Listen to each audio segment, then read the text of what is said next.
Congress party के पदाधिकारी, सचिव, महासचिव, आप सबका इस सभा में स्वागत। इसके साथ साथ बुंदेलखंड के सब भैया बहनन को राम राम और सब मड़ियन को, सब मोड़ियन को बहुत बहुत प्यार। हमारे बड़े भाग कि हमको आल्हा उदल रानी लक्ष्मीबाई, झलकारी बाई, महाराजा छत्रसाल, दीवान हरदौल जो, राष्ट्र कवि मैथिली शरण गुप्त, स्वामी ब्रह्मानंद महाराज की महान और वीरों की धरती पर आबे को मौका मिलो।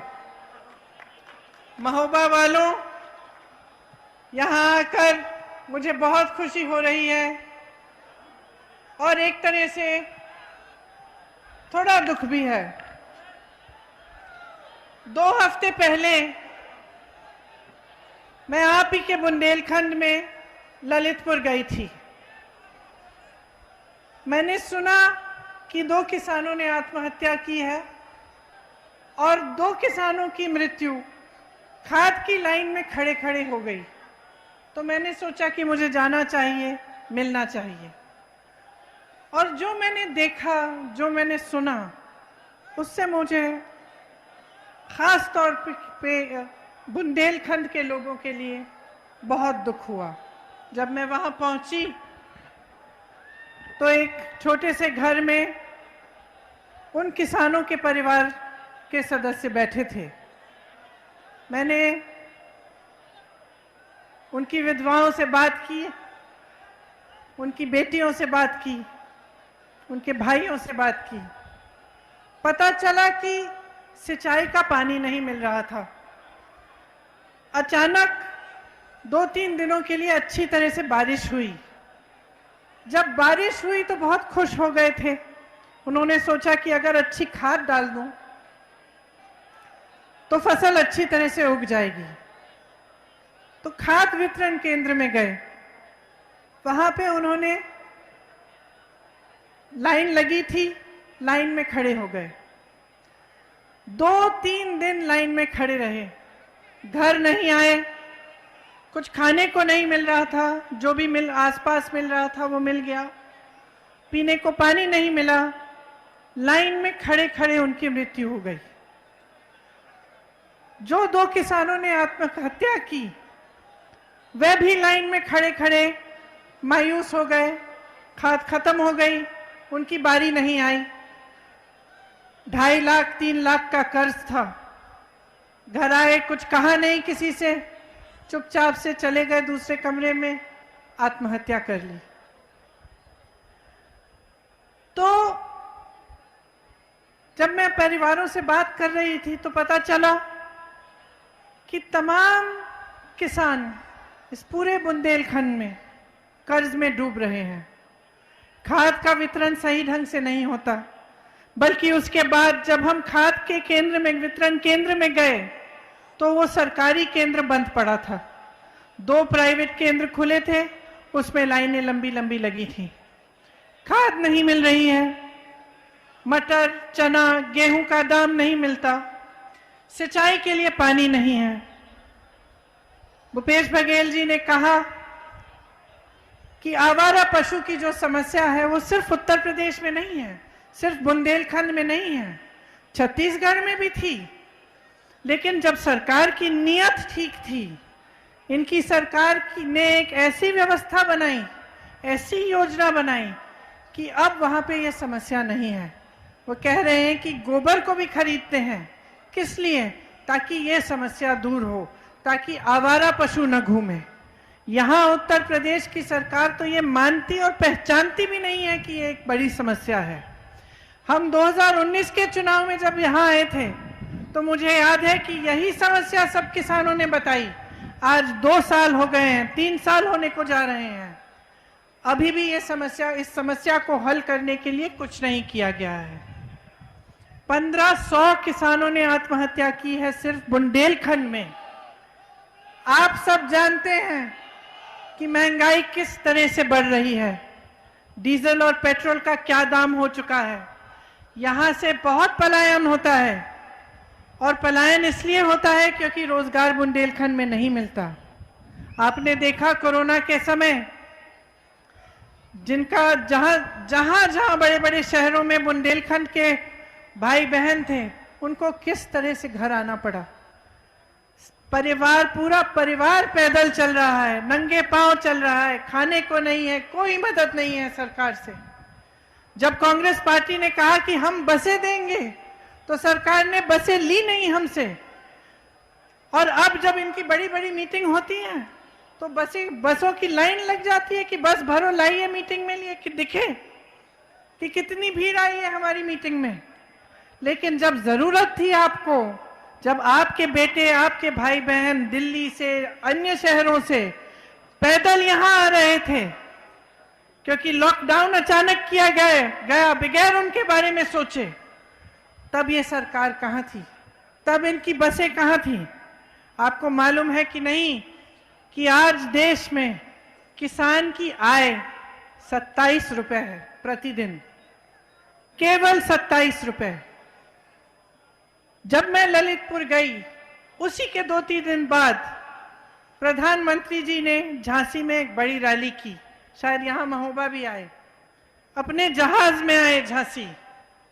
आपको मालूम है कि वो जहाज कितने रुपए का है? 8,000 करोड़ का वो जहाज, वो एक जहाज प्रधानमंत्री जी का है। उस जहाज में वो यहां आते हैं भाषण देने के लिए, लेकिन आपकी आय नहीं बढ़ा पाते। उस जहाज में आते हैं लेकिन किसानों का कर्ज माफ नहीं कर सकते। आपको मालूम है कि प्रधानमंत्री जी के बड़े बड़े उद्योगपति मित्रों की आय कितनी है? प्रतिदिन 10,000 करोड़ रुपए कमाते हैं, और आप 27 रुपए में कमा रहे हैं, और आपके लिए ये सरकार कुछ नहीं कर रही है। आपने देखा कि कांग्रेस की सरकार जब थी, तब बुंदेलखंड में एक विकास का पैकेज आया था, उसके जरिए बहुत कार्य किए गए थे। हम ये सब परिस्थितियों को देखकर हमने ये तय किया है कि अगर हमारी सरकार आएगी तो किसानों का पूरा कर्जा माफ किया जाएगा। आपने छत्तीसगढ़ के मुख्यमंत्री जी से सुना कि उन्होंने कितने कर्ज माफ किए हैं छत्तीसगढ़ में। इससे पहले देश भर में 72,000 करोड़ रुपए का कर्जा कांग्रेस पार्टी ने माफ कराया। आपको गेहूं और धान का जो दाम है वो 2,500 रुपए आपको मिलेगा अगर हमारी सरकार आएगी। हमने ये भी तय किया है कि सबकी बिजली का बिल हाफ किया जाएगा। कोरोना काल में कई ऐसे लोग थे, खास तौर से जो छोटे दुकानदार और छोटे कारोबार चलाते हैं, जिनको बिल भरनी पड़ी लेकिन कारोबार बंद हो चुका था, क्योंकि लॉकडाउन की वजह से, कोरोना की वजह से बहुत नुकसान हुआ। जिन ने वो कोरोना के समय वो बिल भरा, उनका बकाया माफ किया जाएगा, साफ किया जाएगा।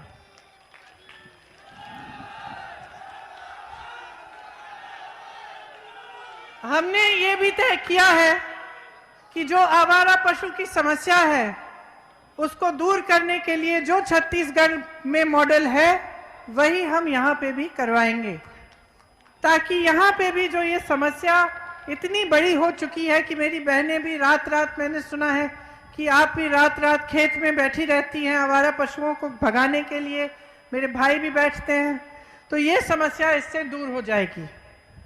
आप सब जानते ही हैं, मुझसे अच्छी तरह जानते हैं कि बेरोजगारी कितनी है प्रदेश में। जहां जहां मैं जाती हूं नौजवान दिखते हैं, बहुत पढ़े लिखे भी होते हैं, सब ने अपनी मेहनत की कमाई से सबसे पहले अपने बच्चों को पढ़ाया है। कुछ बच्चे बीए पास हैं, कुछ आईटीआई पास हैं, कुछ ने कोर्स किए हुए हैं, लेकिन रोजगार नहीं मिल रहा है। लॉकडाउन की वजह से काफी दिक्कत हुई, काफी धंधे भी बंद हुए, कारोबार बंद हुए। इस बीच हमारे प्रधानमंत्री जी योगी आदित्यनाथ जी कहते हैं कि देश के लिए तपस्या कर रहे हैं। मैं बताना चाहती हूं, आप कोई तपस्या नहीं कर रहे हैं, अपने बड़े बड़े जहाजों में घूम रहे हैं। तपस्या इस देश का श्रमिक कर रहा है, इस देश का नौजवान कर रहा है।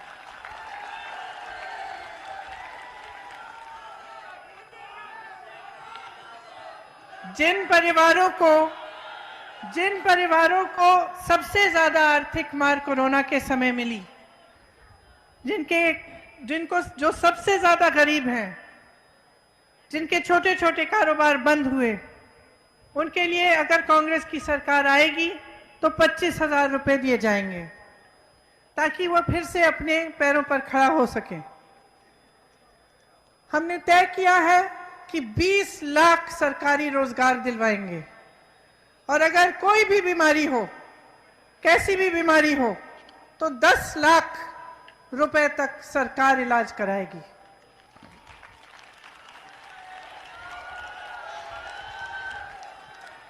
एक बुंदेली कहावत है, लबरा बड़ा कि बोदा बड़ा। तो आप जानते हैं कि कौन बड़ा। योगी जी, मोदी जी, भाजपा के सब नेता यहां आकर मंच पर खड़े होकर आपके सामने झूठा प्रचार करते हैं, बड़े बड़े वचन देके जाते हैं। आपने अब खुद परख लिया है कि उन वचनों को किस तरह से वो निभाते हैं। आपने तो देखा है कि झूठे विज्ञापन भी देते हैं। अब कल ही आपने देखा होगा, मोदी जी गए, उद्घाटन किया उन्होंने, जेवर में एक बहुत बड़ा एयरपोर्ट बनेगा, हवाई अड्डा बनेगा। तो सब अपनी सोशल मीडिया पे जितने भी इनके नेता हैं सब फोटो लगाने लग गए। सबने देखा कि बहुत बढ़िया है जेवर का एयरपोर्ट। पता चला चीन की फोटो है और नोएडा में शिलान्यास करने गए थे। चाइना के एयरपोर्ट की फोटो लगाते हैं, अमेरिका की फैक्ट्रियों की फोटो लगाते हैं अपने विज्ञापनों में, आंध्र प्रदेश के बांध की फोटो लगाते हैं। तो इनको तो कोई परवाह ही नहीं है कि सच्चाई बोलनी चाहिए जब जनता के सामने आते हैं। उनको ये एहसास नहीं हो रहा है, वो समझ नहीं पा रहे हैं कि आपके प्रति कोई जवाबदेही है उनकी। वे समझ रहे हैं कि उनका काम सिर्फ चुनाव में झूठे वचन देना, यहां आना, मंच पर तमाम आपके सामने वचन दे, उसके बाद आपको भूल जाएं, चुनाव जीत जाएं। उसके लिए कुछ भी प्रयोग हो तो ठीक है, धर्म का प्रयोग करेंगे, जाति का प्रयोग करेंगे, अलग अलग प्रयोग करेंगे। अब देखिए, कोई नहीं कहता कि जाति का अधिकार आपको नहीं मिलना चाहिए, आपको पूरी तरह से मिलना चाहिए। राजनीति में धर्म का, जाति का प्रतिनिधित्व पूरी तरह से होना चाहिए, लेकिन चुनाव के समय आपके विकास के मुद्दे की बात होनी चाहिए। चुनाव के समय जो भी नेता आपके सामने आए वो आपको बताए आपके लिए क्या करने जा रहा है, और चुनाव के बाद जो 5 साल है उसमें करके दिखाए, नहीं तो अगले चुनाव में आप उनको हराइए। ये बात जब तक आप नहीं समझेंगे, जब तक आप अलग अलग तरह की राजनीति के जाल में आप फंसे रहेंगे, तो आपका विकास नहीं होगा। तो जो भी आपके सामने आएगा वो समझेगा हम कुछ भी कह सकते हैं, चुनाव जीत के जाएंगे, उसके बाद हम भूल जाएंगे, तो किसी को परवाह नहीं है, कोई हमसे जवाब नहीं मांगेगा। मैं आपसे ये कहने आई हूं, यहां आपकी अपनी शक्ति एक बहुत बड़ी शक्ति है, इसे पहचानिए, जवाब मांगिए और मुद्दों पर मांगिए। अगर सिंचाई का पानी नहीं है तो क्यों नहीं है? अगर बड़े बड़े हवाई जहाजों को खरीदने का पैसा है, हजारों करोड़ हैं, तो आपके बकाए माफ क्यों नहीं हो रहे हैं? अगर उद्योगपति, बड़े बड़े उद्योगपति मित्र जो हैं भाजपा के, अगर हजारों करोड़ कमा रहे हैं हर रोज, तो आप 27 रुपए क्यों कमा रहे हैं? आप कब पूछेंगे ये सवाल? कब तक आप ये नौटंकी देखते रहेंगे अपने सामने कि आपके सामने झूठ बोला जा रहा है, खोखले वचन दिए जा रहे हैं आपको, और आप चुप बैठेंगे? मैं जानना चाहती हूं आपसे, क्या आप आवाज उठाने के लिए तैयार हैं कि नहीं? अपना हक मांगने के लिए तैयार है कि नहीं? जोर से बोलिए, ये आपके हक हैं। यहां का पान प्रसिद्ध है, इसको बढ़ाने के लिए, इसका व्यापार बढ़ाने के लिए क्या किया गया है, जैतपुर की खादी के लिए क्या किया गया है, बरुआ सागर की अदरक के लिए क्या किया गया है, मऊरानीपुर की टेरिकॉट के लिए क्या किया गया है, जालौन के मटर के लिए क्या किया गया है, बुंदेलखंड की मूंगफली के लिए क्या किया गया है। कोई योजना बनाई है कि आप जब उसका व्यापार आगे बढ़े? कोई उद्योग बनाए हैं इन्होंने नए? गौरा पत्थर यहाँ का सोना है, और यहाँ क्या हो रहा है, बड़े बड़े पूंजीपति लूट रहे हैं इसको। इनकी जो नई खनन की नीति है भाजपा की, इससे रॉयल्टी बहुत महंगी हो चुकी है। मैं जब यहां आ रही थी तो हेलीकॉप्टर से आई तो देख रही थी नीचे क्रशर लगे हुए हैं। मुझे बताया गया कि यहाँ पे कम से कम 450 क्रशर होते थे, आज 50 से 60 बचे हैं। बालू का ट्रक 9,000 रुपए में मिल रहा में है, सॉरी, हाँ 9,000 रुपए का था बालू का जो ट्रक, आज 50,000 रुपए का हो चुका है। कारोबार पूरी तरह से बर्बाद हो गया है, हजारों मजदूर बेरोजगार हैं। ढाबा का जो व्यवसाय होता था खनन के चलते अच्छा चलता था, उसको नुकसान हुआ है, और पूरी तरह से भूमाफिया सक्रिय हो गई है। भाजपा की मित्र बड़ी बड़ी बाहरी कंपनियों को ला रहे हैं यहाँ पे, लेकिन स्थानीय लोगों को कुछ नहीं मिल रहा है। अधिकारियों ने एक वसूली गैंग बना रखी है। आपने देखा होगा कि कबरई के क्रशर कारोबारी इंद्रकांत त्रिपाठी की किस तरह से हत्या हुई। आज भी उनके हत्यारे फरार हैं, आज भी उनको पकड़ा नहीं है। बुंदेलखंड पर्यटन में बुंदेलखंड एकदम आगे बढ़ सकता था, यहां अपार संभावनाएं हैं। भाजपा के विधायक पर्यटन के नाम पर जमीन कब्जे कर रहे हैं, अवैध धंधा कर रहे हैं, गौशालाओं के नाम पर धंधा कर रहे हैं। गौशालाओं की बुरी हालत है। यहां के संसाधनों पर किसका हक है? सबसे पहला हक आपका है, किसी और का हक नहीं है। अगर आपको बदलाव लाना है तो सबसे पहले राजनीति में बदलाव लाना पड़ेगा। सबसे पहले आपको ऐसे नेता चुनने पड़ेंगे जो सिर्फ वचन और बड़े बड़े भाषण नहीं, लेकिन काम करके दिखाएंगे आपके लिए।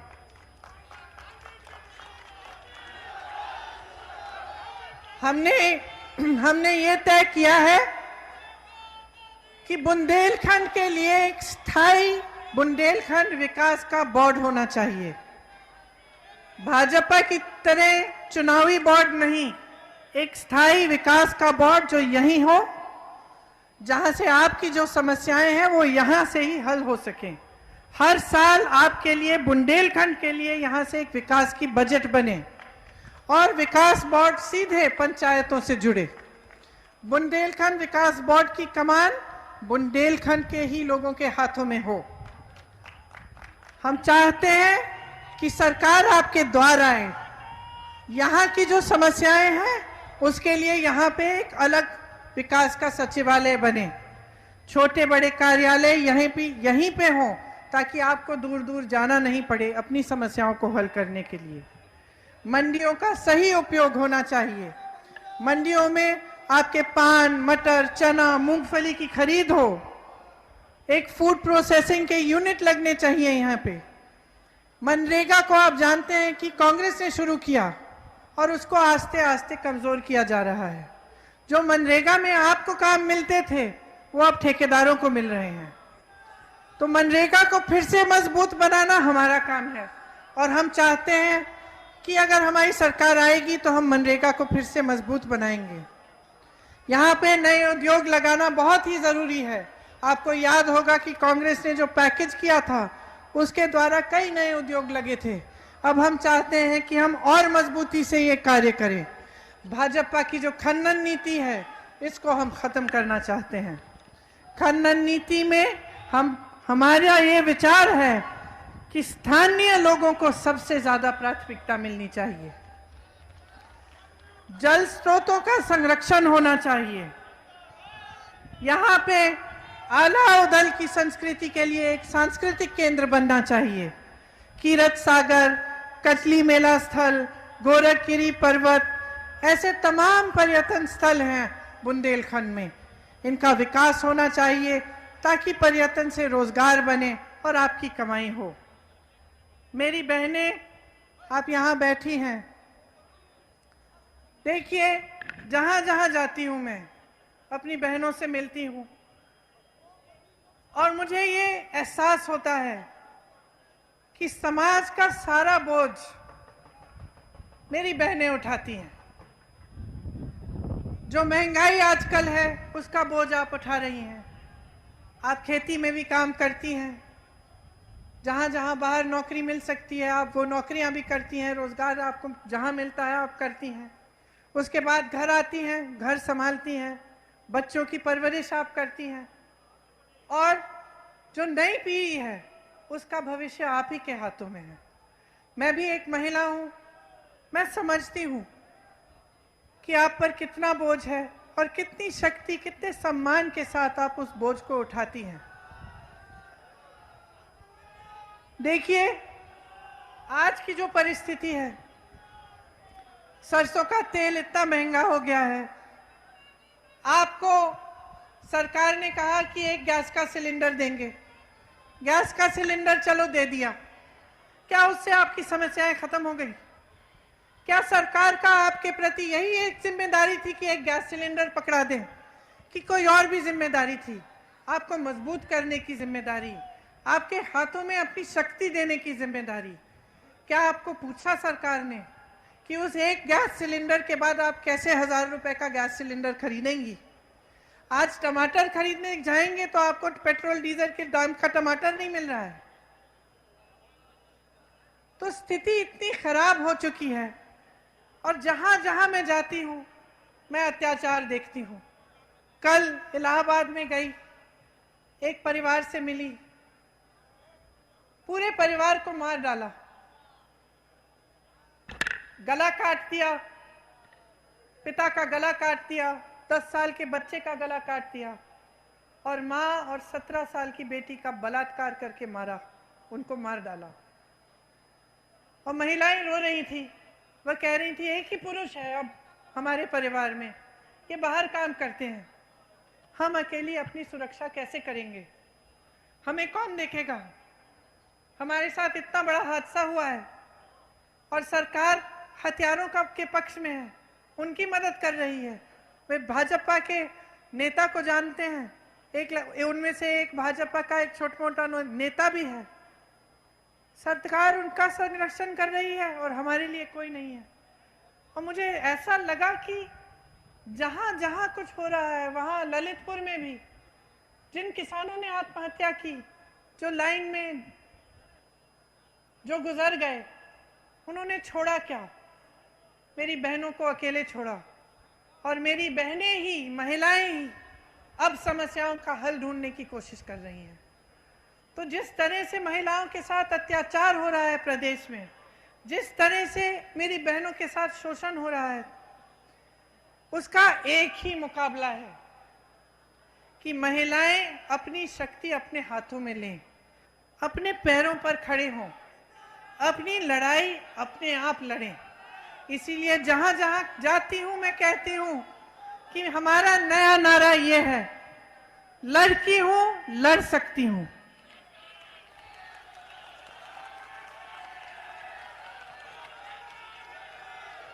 इसका मतलब क्या है? इसका मतलब है कि अब हम इंतजार नहीं करेंगे। हम इंतजार नहीं करेंगे कि कोई और आकर हमारी समस्या को सुलझाए। हम अपनी समस्या को सुलझाने के लिए खुद खड़े होंगे।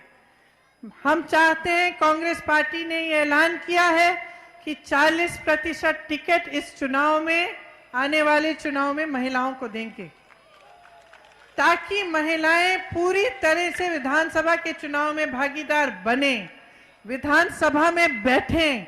जब नए नए कानून बने उनके लिए, तब महिलाएं कानून भी बनाएं, उनकी भागीदारी हो, उनकी आवाज हर जगह उठे। इसीलिए महिलाओं के लिए हम कुछ खास प्रतिज्ञाएं करना चाहते हैं। मैंने एक प्रतिज्ञा पत्र बंटवाया है, शायद आपको मिला होगा। इसमें जो छात्राएं 12वीं कक्षा में हैं उनको स्मार्टफोन दिया जाएगा। उनसे जो बड़ी हैं उनको स्कूटी मिलेगी। बस की यात्राएं प्रदेश भर में महिलाओं के लिए मुफ्त होंगी। एक गैस सिलेंडर नहीं, आपको 3 गैस सिलेंडर मुफ्त मिलेंगे।